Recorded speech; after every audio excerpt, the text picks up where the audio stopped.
We can protect our homes in a number of ways. First thing is we want to have boundaries around media usage in the home. Phones or tablets or whatever devices get placed in a centralized, parent-guarded location at night. Children don't have devices in their rooms when they're alone at night. What you can say to kids is, when you're alone in your room at night, you're going to experience some loneliness, and you may not know what to do with that loneliness. And your brain's going to want to just numb out from the feeling of being alone and all of the emotions of the day. And if you have a device in front of you that you can use to just unplug from your feelings, you'll probably use it. So if you're feeling lonely and having a hard time going to sleep, then come talk to me and we'll deal with that. So we want to manage media usage in the home, but remember, our children can then walk to the neighbor's house and have instant access to whatever they want there. So we can't stop there.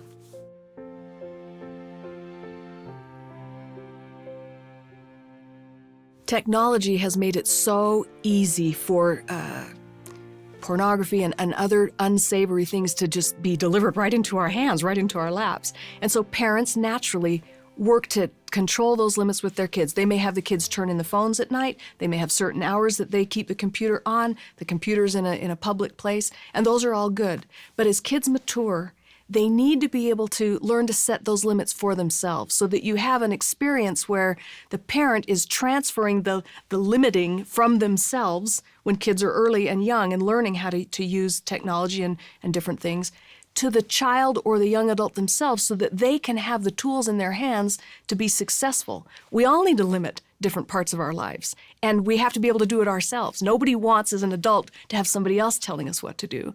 We have our own conscience and we have the Spirit, and we need to learn how to set our own limits that are acceptable before God. Parents need to counsel together with their children to set rules and boundaries in a home regarding technology, where children have an opportunity to voice their opinions and maybe set the rules that then the parents even support. The more they're involved in that counseling, the better the chances are that they're going to want to keep those rules. Parents don't want to be hard-handed on these things. It needs to be something that everybody agrees upon, especially those children. I think it's a good idea to talk about what kinds of daily personal family habits will create that wonderful atmosphere that keep our children close to us and talking to us. And it's the old standards that we talk about all the time, but family prayer, when you pray together twice a day or as often as you can manage it with our busy schedules, Scripture study, making the time for that, making that a priority, holding regular family home evenings.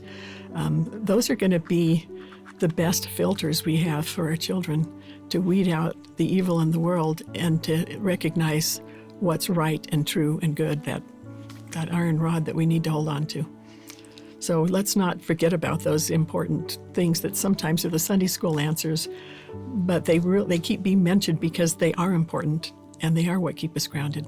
You know, one thing we haven't talked about with homes that has been emphasized by our general authorities very strongly for the last 3 or 4 years is the importance of Sabbath-day. And I think we're doing better in church at making the partaking of the sacrament a more sacred experience, having it more meaning in our lives.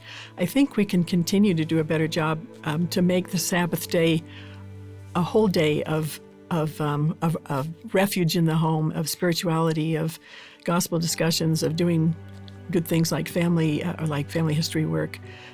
The Sabbath day is also a day when we kind of shut the world out and the things of the world out. Maybe it's a day when we could ask our youth to put their phones away and not text their friends and look at social media and really make it a family day where we strengthen families and family bonds and have good conversations with one another.